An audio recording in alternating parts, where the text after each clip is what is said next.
오늘은 그 19세기 말부터 시작된 이제 한국말 연구.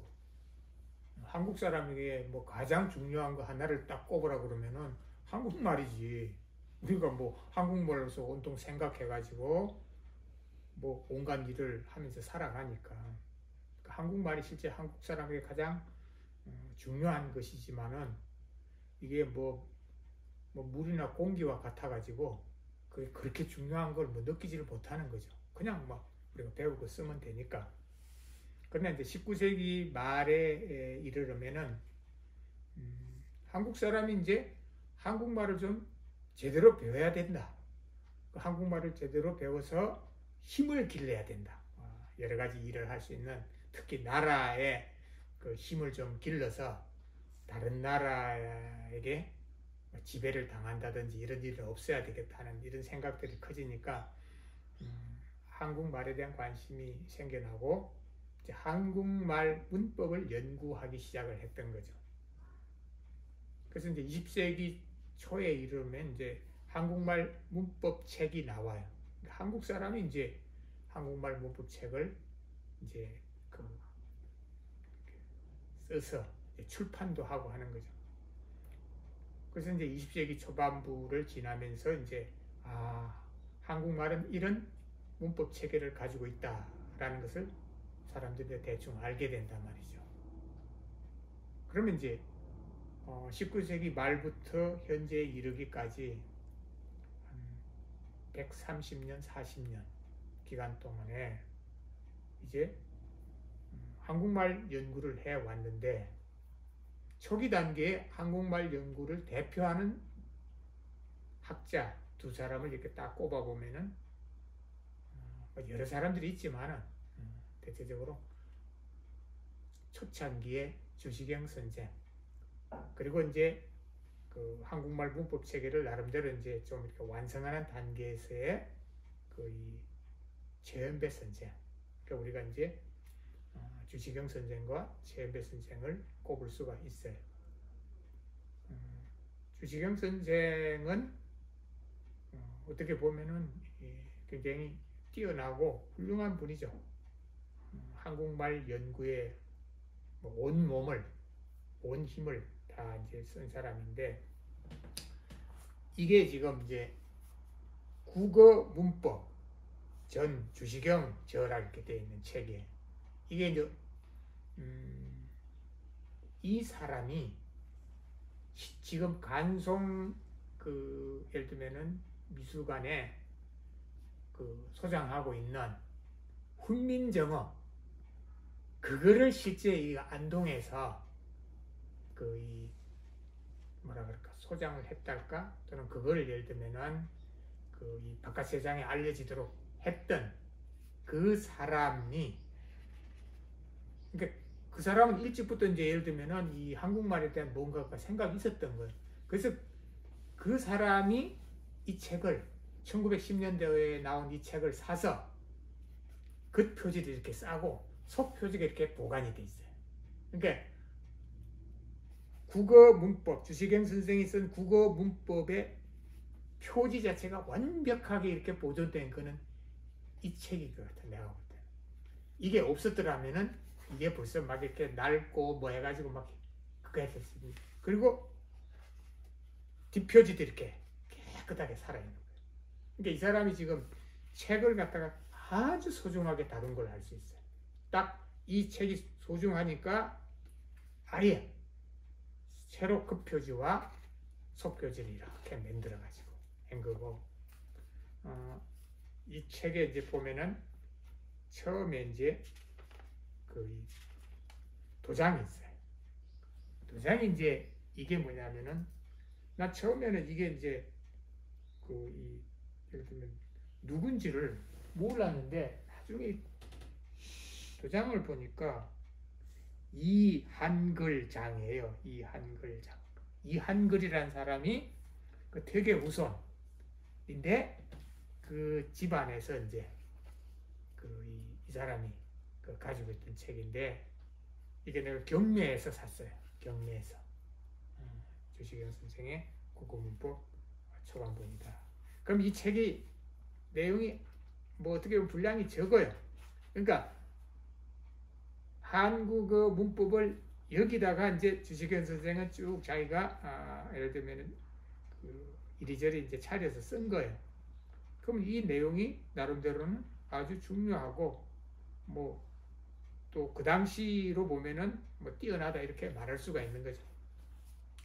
그러나 한국어 문법 체계를 이런 책으로 요 정도로 이렇게 담아내는 거는 그때니까 대단하다 이렇게 봐줄 수가 있는 거죠. 만약 그때부터 지금까지 이 정도의 이 수준으로 남아 있었다 그러면은 이거 말이 안 되는 거죠. 그러니까 한국말 연구를 해서 이제 주식현 선생의 국어 문법 이 단계를 이제 자꾸 수준을 넘어서 온 거죠. 그러니까 이제 초창기에 이루어진 한국말 문법 연구를 대표할 수 있는 하나이다 라고 볼 수가 있는 거고, 이게 1910년도에 예를 들면은 출판이 됐어요. 되고 좀 있다가 8월달인가 언젠가 뭐 어쨌든 한일 합병이 돼버렸어. 딱 되자마자 예를 들면 송독부에서는 야 이거 국어 문법이라는 말을 못 써요. 그때부터 딱 국어는 뭐냐면 일본 말이 국어야. 국어 문법이라는 제목으로 이렇게 책을 낼 수가 없어. 그래서 이거를 갖다가 국어 문법을 조선어 문법으로 고쳐요. 그래 이제 조선어 문법. 그 다음에 내용도 이게 뭐 국어 이런 거 들어간 건 다 조선어로 고쳤어. 그래가지고 다시 나온 거 이게. 그러니까 이 책 나오고 나서 몇 달 있다가 한일합병 되면서 이 책이 다시 조선어 문법 안에 있는 내용도 국어라든지 뭐 이런 거 다 조선어로 바뀌어가지고 다시 나오게 됐어요. 그러니까 이 책은 굉장히 짧은 기간 동안에 나와가지고 이렇게 했던 책인데, 이 한글씨는 그때 이거를 사가지고 자기가 이런 식으로 잘 보관을 해서 나한테까지 오게 된 거예요. 그러면 이제 우리가 주식현 선생의 일생을 살펴보면은 한국말 연구에 온 힘을 기울였다. 그리고 나름으로는 한국말을 제대로 차릴 수 있는 문법 체계를 만들기 위해서 크게 애를 썼다. 그래서 여기 보면 좀 독창적인 것들도 있어요. 그러니까 문법 용어에서도 약간 독창적인 그런 걸 하려고 했고, 그 다음에 이제 예를 들면 한국말 문장을 분석하는 것을 이제 독창적으로 한 부분들이 있어요. 이런 식으로 해가지고 문장의 차림새를 갖다가 이렇게 그 체계적으로 분석을 한단 말이죠. 이거는 굉장히 좀 뛰어난 거예요. 지금 와서는 이제 이런 것들이 일반화되어 있지만 그 당시로 보면 이거 굉장히 자기가 도표를 만들어가 도해를 한단 말이죠. 뛰어난 거다. 그러나 이제 한국말 연구가 이것으로 끝나는 게 아니라는 거죠. 여기서 이제 계속 넘어서 나가야 되는 거죠. 그러니까 주식현의 한국말 문법 이제 예를 들면 이후로 여러 사람들이 연구를 했는데, 그 중에서 이제 한국말 예를 들면 문법 연구를 거의 집대성해가지고 하나를 전체적으로 완성을 했다고 한 사람이 최연배 선생이에요. 최연배 선생은 1929년도에 이제 소리갈 그래가지고 한국말의 이제 말소리, 성음악에 관해서 이제 책을 냈어요. 왜냐하면 전체적인 책의 이제 예를 들면 첫 부분에 대해서, 그리고 이제 그 뒤에 있는 예를 들면은 품사론, 시갈, 그 다음에 예를 들면 문장론, 예를 들면은 예를 들면은 월갈, 뭐 그 문장 이게 그건데, 그런 걸 합쳐가지고 1937년에 이 책을 냈어요. 이 책은 이제 1937년에 나온 건 아니고 그 뒤에 이제 65년도인가 최연배 선생님이 1970년에 돌아가셨으니까 돌아가시기 전에 최종본이라고도 볼 수 있어요. 65년도에. 근데 이게 이제 예를 들면은 우리 말본이에요. 그러니까 주식현 선생은 이제 예를 들면은 그 국문법 이런 말을 썼지만은 이제 제임스 선생은 말본이라고 그랬어요. 말의 근본이다, 뭐 본복이다, 뭐 이런 식으로 말본인데 이 책은 엄청나게 두껍죠. 1000페이지가 넘어요. 그리고 한국말에 우리가 흔히 말하는 그 이 규범 문법 또는 학교 문법을 거의 집대성한 거예요. 지금까지 한국말 문법서를 낸 사람 중에 이렇게 그 책을 갖다가 전체적으로 그 부문부문을 다 갖추어서 딱 하나로 이렇게 한 사람은 최은배 선생이 그 유일하다고 볼 수 있어요. 그러니까 이게 나옴으로써 우리말본이 나옴으로써 한국말 문법 연구는 일단락이 됐다. 그럼 어떤 식으로 일단락이 됐냐? 그 당시에 한국말을 연구하던 문법 연구의 일단락을 지은 것이다. 그래서 이제 이 책을 선전하는데 보면은 막 집대성 했다 그러고 뭐 예를 들어 금자탑이다 그러고 막 그렇게 돼 있어요. 실제 어떤 면에서는 집대성한 것이고 금자탑을 이룬 것이다. 그러니까 이제 최은배 선생 뛰어나고 매우 훌륭한 분이다. 그런데 이제 최은배 선생이 이 우리 말본에 나오는 그 한국말 문법 체계를 주식행 선생하고 국어문법하고 비교를 해보면 똑같은 게 아니에요. 그러니까 예를 들면은 주식행 선생이 예를 들면은 그 차려놓은 그 체계로부터 최은배 선생은 벗어난 것들이 제법 많아요. 왜 그랬을까? 당연히 그렇죠. 주식행 선생이 모든 것을 갖다가 완결지어서 완성판을 만들었으면은 뒷사람이 그대로 하면 되는 거예요. 근데 그게 아니었기 때문에 최은배 선생은 이렇게 하면서 자기 나름대로 이제 체계를 세웠다. 그러나 주식행 선생이나 최은배 선생이나 이 두 분의 딱 공통점이 있어요. 이게 뭐냐? 일본 사람들이 만든 일본말 문법 체계를 어떻게 보면 바탕으로 삼았어요. 그럴 수밖에 없었죠. 그죠? 그 당시에. 그러면 일본 사람은 그럼 일본말 문법 체계를 어떻게 만들었냐? 19세기 중반부터 이제 일본 사람들은 적극적으로 이제 예를 들면은 서양의 그 이 학문 또는 서양의 그 이 언어학 또는 서양의 문법 체계를 공부를 하기 시작했어요. 왜 그걸 해야 이제 자기들이 서양의 여러 가지 그 이 책들을 번역을 해가지고 공부하고 뭐 이런 식으로 이제 하게 되니까. 그래서 일본은 뭐냐면 이제 서양말 문법을 그러니까 일본말로 이제 번역을 한 거예요. 그 대표적인 게 주로 이제 영문법을 번역을 했는데 영문법을 이제 일본말로 번역을 쭉 했어요. 그래서 번역하면서 처음에는 번역 용어가 똑같은 게 아니야. 그러니까 사람에 따라서 조금씩 달랐는데 그것이 서로 이제 예를 들면은 공통 분모를 찾아서 그러니까 19세기 말에 이러면 이제 뭐 명사, 동사, 뭐 목적어, 형용사, 부사 뭐 이런 걸 이제 체계를 잡아가지고 영문법을 일본말로 이제 번역을 한 거예요.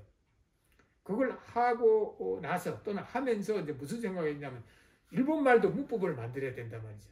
그래서 서양말 문법을 번역해서 자기들이 배우게 된 그 틀을 가지고 거기다가 일본말을 집어넣어서 일본말 문법 체계를 만들어요. 그러니까 이제 어떤 것들은 또 서양말 문법 체계로 완전히 안 들어가. 그런 것은 자기들 나름대로 이제 조금씩 다르게 해가지고 서양식 일본말 문법 체계를 만들었어요. 일본 사람들이. 그게 왜 서양식이냐? 서양말의 큰 틀에다가 일본말을 어떻게 보면 좀 구겨 넣은 거예요. 안 들어가는 것도 구겨 넣어가지고 이렇게 얼기설기 만든 게 서양식 일본말 문법 체계다. 그러나 이제 그걸 가지고 이제 일본 사람들은 이게 이제 예를 들면 일본 문전 또는 광일본 문전 막 이런 책이 나온 거예요. 1900년도에 나온 광일본 문전은 일본말 문법의 어떻게 보면 완성판이라고도 볼 수 있는 거예요. 제대로 이제 쭉 해놓은 거예요. 그때 이제 한국 사람들은 그런 걸 참고해서 일본말하고 한국말이 기본 체계가 같으니까 서양식 일본말 문법을 이제는 뭐냐면은 일본식 한국말 문법으로 이제 만드는 거예요. 왜냐면 우리는 서양 걸 번역해가 만든 게 아니라 일본 사람이 번역해 놓은 일본식 일본말 문법, 그걸 이제 좀 번떠가지고 일본식 한국말 문법 체계라고도 말할 수 있는 게 이런 것들이에요. 근데 주식일 선생의 국어 문법은 다른 사람들보다는 일본식 한국말 문법에서 일본식을 좀 이렇게 벗어나려고 노력한 점이 많아요. 근데 최연배 선생은 도리어 일본식, 그러니까 주식영 선생보다 일본식을 벗어나고자 하는 노력은 더 줄어들었어요. 왜 그랬느냐? 일본 사람들이 체계를 쭉 잡아놓은 것을 검토를 해보면은 그들이 아주 허접하게 해놓은 게 아니에요. 그러니까 최연배 선생이 일본에 예를 들면은 가서 사범학교도 나오고 또 교토대학도 나오고 뭐하고 일본서 공부를 예를 들면은 대학 공부를 쭉 한 사람이니까 일본 그 말이라든지 일본어 문법 이거는 아주 명통하죠. 그래서 이제 자기가 봤을 때도 일본 사람들이 만들어 놓은 그 문법 체계 이게 타당한 거죠. 그러니까 이제 기본적으로 이제 그런 체계 속에서 한국말을 제대로 이렇게 문법 체계로 완성해냈다 이렇게 볼 수가 있어요. 그러나 이제 그 사람들이 그 당시에 그런 걸 일본의 서양식 일본말 문법 이런 걸 참고했다 이게는 허물이 되는 게 아니에요. 당연한 거지. 그때는 그들이 참고할 수 있는 걸 참고해서 가능하면 이제 한국식으로 한국말 문법 체계를 만들자 해서 이제 이런 노력을 했단 말이죠. 그러면 이제 문제는 최연배 선생이 1970년대에 돌아가셨으니까 지금부터 보면 한 54년 전이네. 그럼 이 책 나온 뒤로 54년 동안 뭘 했냐는 거죠. 왜? 이 책이 정말 한국말에 대한 문법 체계를 온전하게 다 설명할 수 있다면 이거만 있으면 되는 거죠. 근데 설명하지 못하는 게 많아요. 왜? 처음부터 한국말 체계하고 서양말 체계가 달라. 그 체계가 다른데 한국말 체계 자체를 잡아내서 그것으로서 한국말을 푸는 게 아니라 서양말 문법 체계를 가지고 풀었으니까 안 되는 게 많이 있는데 그 부분에 대해서는 사람들이 적극적으로 묻고 따지질 않은 거예요. 그러니까 이제 뭐냐 하면은 문법학자들이 어떻게 하다 보니까는 그냥 주식영 선생은 정말 훌륭한 분이야. 최연배 선생도 정말 훌륭한 분이야. 거기까지는 좋은 거죠. 근데 그게 그냥 따라가는 사람들이 돼버린다.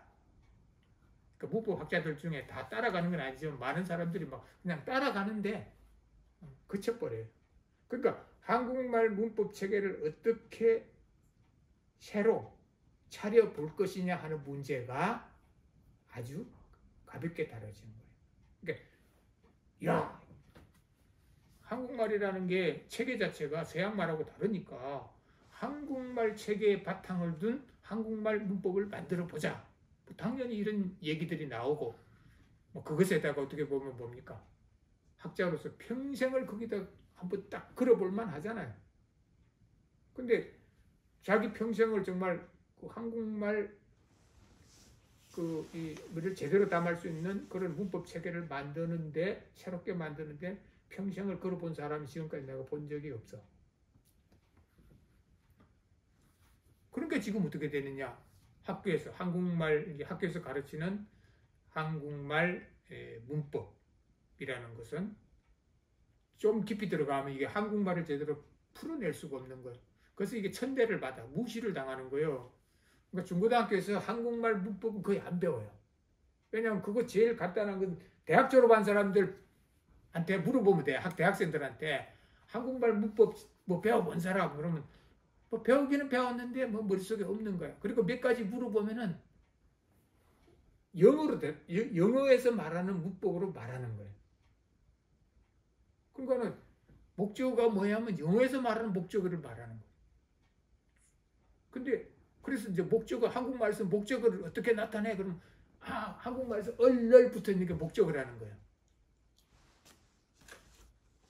그러면 이제 우리가 예를 들면은 얼얼 붙이는 게 목적어가 아닌 게 굉장히 많아요. 우리는 나는 학교를 간다. 나는 여행을 간다. 그럼 한국말에서 얼렬붙으니까 예를 들면 이게 목적어, 영어식의 목적어가 아니고 영어에는 뭐냐면 I go to school 하면 이건 to school은 부사고요. 그러면 왜 그러면 한국말은 학교를 간다고 그러기도 하고 학교로 간다고 그러기도 하고 학교에 간다고 그러고 나는 학교부터 간다고 그러고 학교까지 간다고 그러고 그럼 그 학교를 가는 것도 학교로 가는 게 어떻게 갖고 다르냐 하면 그냥 이제 손들어 버리는 거지. 이건 하나의 예고 실질적으로 한국 사람이 알고 있는 문법이라는 게 대충은 뭐냐면 영문법에서 배운 문법을 알고 있는 거예요. 근데 그걸 가지고 한국말을 생각해 버리는 거예요. 한국말에도 뭐가 있고 뭐가 있고 뭐가 있다. 그럼 예를 들면 이런 게 있어요. 나는 눈이 보인다. 영어에서는 나는 눈으로 뭘 볼 수 있다고 그러지. 나는 눈이 나는 눈이 이렇게가 주격이 두 개예요. 눈이 보인다. 이게 왜 이렇게 말해 그러면 아무도 설명을 못해? 나는 눈이 보인다 쫓아하는 거죠. 그거는 그래서 나는 눈이 보인다. 또 이가 또 나와요. 나는 귤이 보인다 그래. 나는 눈이 보인다면 눈은 내 안에 있는 거잖아. 내한테 있는 거지만 나는 내 밖에 있는 거야. 나는 귤이 보인다. 그럼 왜 또 귤이 보여? 그게 왜 그러냐 그러면은 그것도 맹해지는 거예요. 그럼 눈이 보이는 것하고 귤이 보이는 게 어떻게 달라 그러면은 그것도 말을 못 해요. 그러다가 이제 그들이 말을 할 수 있는 단계가 언제 오냐? 나는 귤을 본다. 그러면 그들 이제 문법으로 말을 하는 거예요. 아, 나는 뭘 본다. I see an orange. 그게 영어에서 I see an orange니까 아, 나는 귤을 본다 이렇게 해가지고 아, 그렇게 한다는 거예요. 그러면 나는 귤이 보인다. 나는 눈이 보인다. 나는 눈이 보여야 나는 귤이 보이게 되는 거예요. 나는 귤이 보여야 나는 귤을 보게 되는 거예요. 영어에서는 그러니까는 I can see an apple. 나는 지금 예를 들면은 이건 귤인데 오렌지 그래야 되나? I can see an orange. 나는 오렌지를 볼 수 있다. 라고 말하는 단계에서야 이제 한국말하고 영국말이 이제 같아지는 거죠. 그러니까 등등. 그러니까 예를 들면은 이런 책에는 나는 눈이 보인다. 나는 귤이 보인다. 그래서 나는 귤을 본다. 와 같은 한국말이 가지고 있는 근본적인 체계와 같은 것들은 여기에는 거의 언급이 안 돼 있어요. 왜? 그 서양말에서는 나는 눈이 보인다. 나는 귤이 보인다. 이런 것은 서양말에서는 그들이 예를 들면은 다루지 않는 부분이고 말하지 않는 부분이기 때문에 그렇게 돼 있다. 그러나 실제 이제 우리가 한국말 문법 체계를 제대로 만들려면 뭐였어? 한국 사람 머릿속에 있는 그 말의 차림새 또는 말의 알고리즘을 그대로 끄집어내서 착착착착착 차려야 된다는 거지.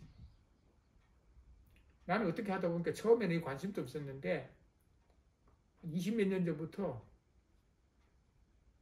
내가 그걸 하지 않으면 안 되는 상황이 벌어지는 거예요. 아, 이거 진짜 황당하잖아요. 난 생각을 못했지. 나는 막 이론 만들고 뭐하고 뭐 해왔는데 2000년도 전후에 해가지고 딱 보니까 한국말 문법 체계, 그러니까 내가 한국의 학자로서 한국말을 가지고 뭔가 막 작업을 하는데 한국말 문법 체계를 내가 제대로 하지 않으면은 내 작업 자체를 더 깊고 넓게 만들어 갈 수가 없는 상황이 온 거예요. 그때부터 억지로 한국말을 묻고 따지는 거예요. 왜? 내가 기존에 알고 있던 서양말 문법 체계 가지고는 한국 사람이 세상을 보는 눈을 풀어낼 수가 없어. 그러니까 이제 그때부터 뭐 다른 공부도 했지만 계속 주시령 선생을 넘어서 그 다음에 최은배 선생을 넘어서 한국 사람, 그것도 나는 딱 정해놓은 거야. 12살짜리 한국 사람. 왜 머릿속에 들어있는 한국말의 말차림새 또는 한국말의 알고리즘을 그대로 내가 드러내가지고 체계를 잡아보자. 그래서 한 20년 이상 해가지고 작년에 나온 책이 한국말 말차림법. 이게 한국말 말차림법이지. 여기 보면 이거 내가 쓴 게 아니고 그 책을 편집하는 사람이 써놓은 게 한국말이 가진 힘을 또렷이 드러낸 완전히 새로운 한국말 문법 이렇게 해놨네. 그 나는 한국말 말차림법. 내가 이것은 뭐라고 말할 수 있냐?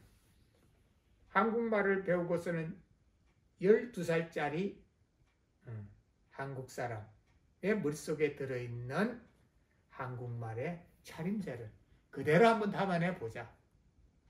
그리고 그것을 가지고 이제 오늘날 우리가 벌어지고 있는 그 인공언어 시대에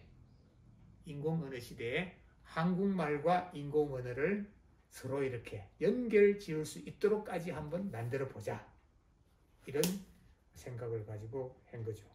그러면 이제 내가 한국말 말차림법은 도표가 많은데 이게 이제 이 도표 하나가 딱 이게 보면 한국말 말차림법 도표라 그래가지고 한국말 말차림법, 한국말의 문법이 이 도표 하나에 줄이면 도표 하나로 끝나는 거예요. 그리고 이제 이 도표를 하나하나 세세하게 펼치면은 이게 수십 개가 넘어. 쭉 이렇게 해서 한국말 말차림법을 만든 거죠. 그리고 이제 내가 이걸 만들었는데 그럼 이게 끝이냐? 끝이 아닌 거죠. 그러니까 또 다른 사람들은 뭐냐?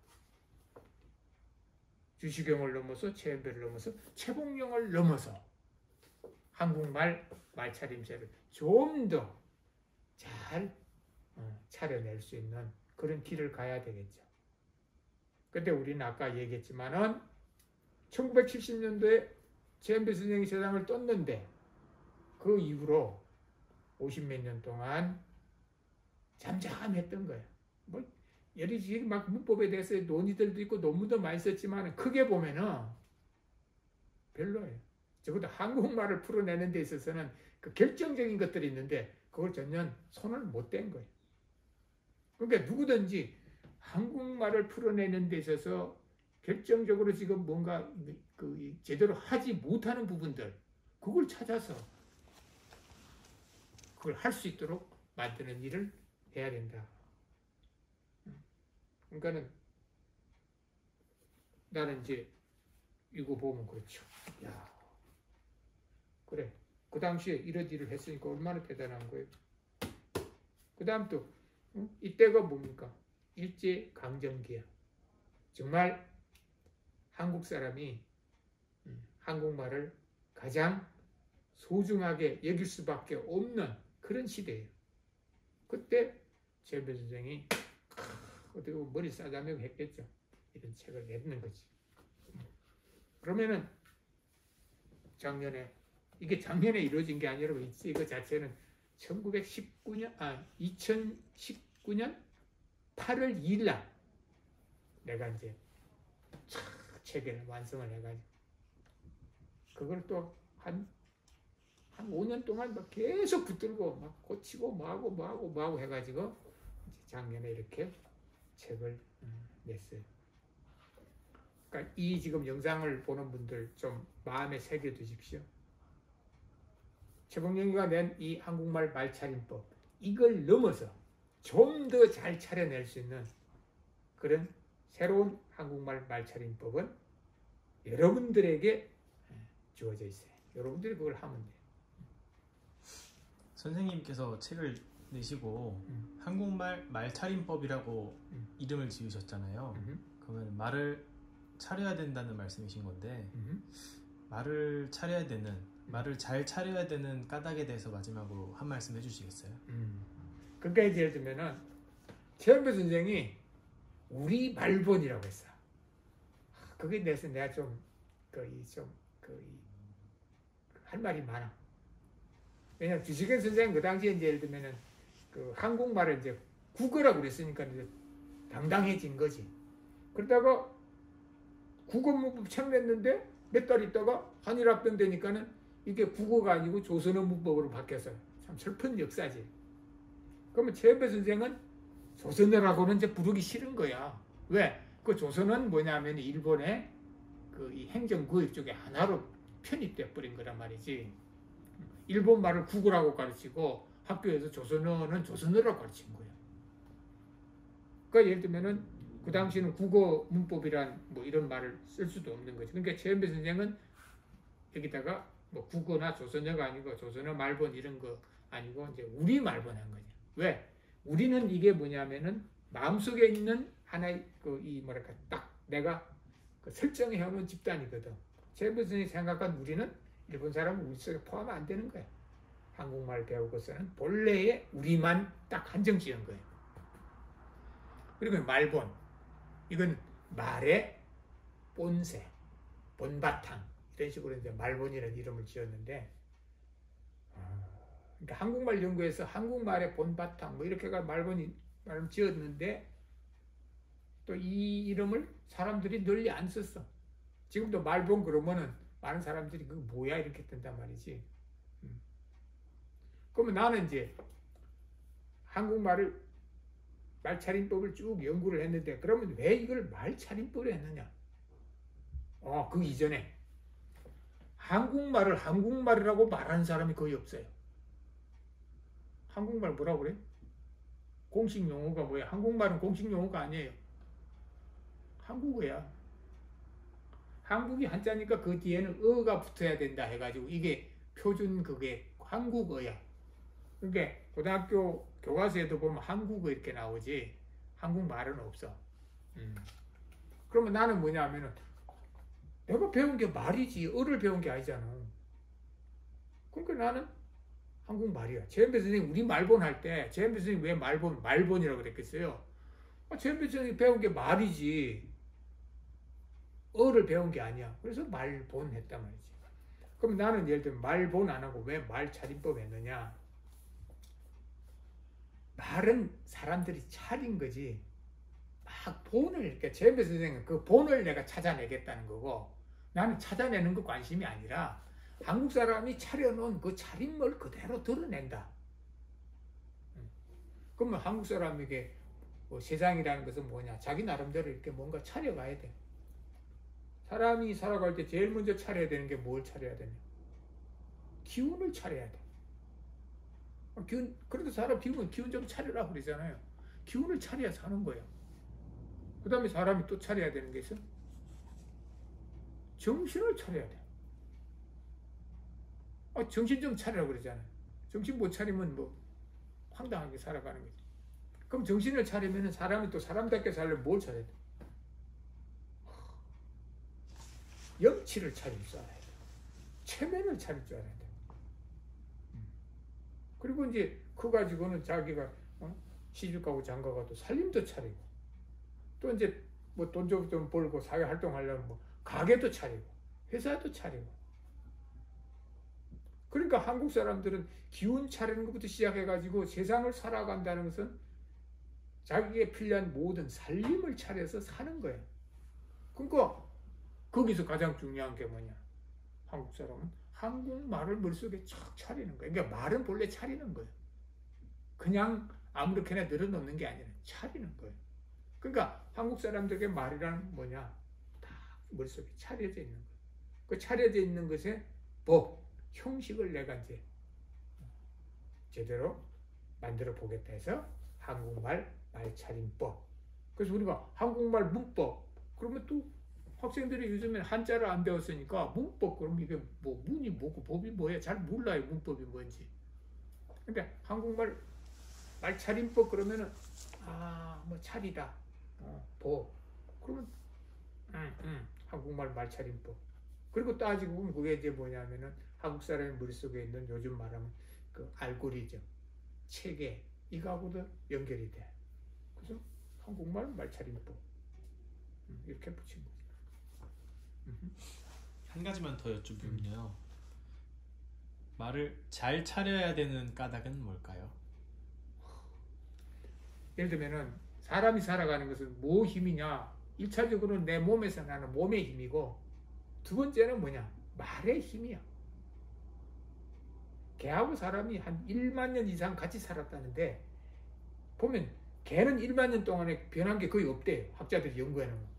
사람은 1만 년 동안에 막 신석기 시대, 뭐 금석기 시대, 뭐 해가지고 오늘날 막 인공지능 가지고 막 이렇게 로봇 만들고 하는 세상까지 왔다는 거지. 그러면 개는 맞는 동안에 거의 그대로야. 사람은 맞는 동안에 막 상상할 수 없을 정도로 바뀌었어. 그게 다 무슨 힘 때문이야? 말의 힘 때문이야. 그럼 말의 힘을 제대로 내려면 말을 어떻게 해야 돼? 차려야 되는 거예요. 나는 빵을 먹는다. 이거 다 차린 거예요. 나 빵 먹도. 이거는 말을 차리지 않으니까 말이 안 되는 거예요. 그 다음에 제일 극단적인 예가 있어요. 나는 딱 한국말에서 나에 관해서만 내가 뭘 하고자 하는 것만 딱 말하는 말이 있어요. 나는 귤을 먹고 싶다. 싶다는 딱 나밖에 못 써. 한국 사람 다 알고 있어 지금. 너는 귤을 먹고 싶다. 이거 안 돼요. 생각해 보세요. 너는 귤을 먹고 싶다. 그럼 이건 덜 떨어진 거예요. 말이 차려지지 않은 거예요. 딱 싶다의 그 임자는 나밖에 없어. 내가 세상에 이런 말을 가지고 있는 말은 내가 처음 봤네. 그러니까 나는 학교에 가고 싶다. 그러니까 나라는 존재는 뭐냐면 식품의 임자야. 나는 뭐냐? 식품의 임자야. 한국말에서는. 나는 학교에 가고 싶다. 나는 예를 들면 귤을 먹고 싶다. 나는 예를 들면 잠 좀 자고 싶다. 그럼 너는 어떻게 하냐? 너는 지금 귤을 먹고 싶다가 아니라 너는 귤을 먹고 싶어 한다야. 그러니까 너라든지 그라든지 이런 건 다 뭐냐면 싶어 하더라도 그건 한다야. 그렇게 드러난다. 싶어 하는 걸로 드러난다고.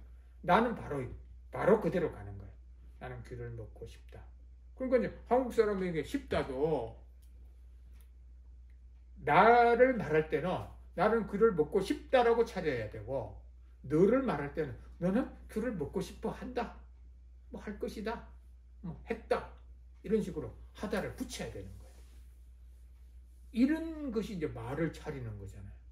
그러면 영어에는 나는 귤을 먹고 싶다. I want to eat an apple 뭐처럼 가지고. 그런데 그 내가 원하는 게 아니라 그 앞에 있는 주어를 다 바꿔도 돼.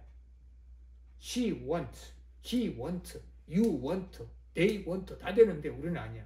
딱 나는 귤을 먹고 싶다. 먹고 싶었다. 먹고 싶어 할 것이다.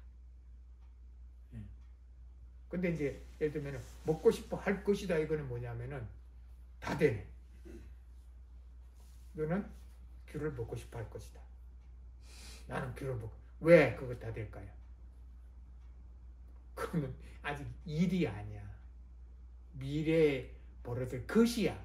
것이기 때문에 뭐든지 다 담아 말할 수 있어. 근데 나는 싶다, 싶었다. 이거는 딱 그 벌어지는 실질적인 일이야. 그러니까 우리가 이건 하나의 예일 뿐이고, 그러니까 한국말이 어떻게 차려져 있는가를 제대로 알아야 생각을 잘할 수 있어.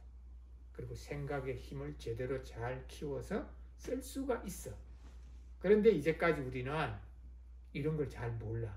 그냥 뭐 한국말 뭐 내가 어릴 때부터 배우고 쓰는 거 그대로 하면 다 될 줄 알아. 근데 뭐 되는 것도 있어. 그걸 깊이 들어가면은 안 되는 것들이 나오는 거야.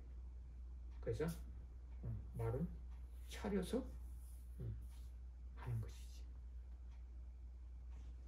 좋습니다. 고맙습니다.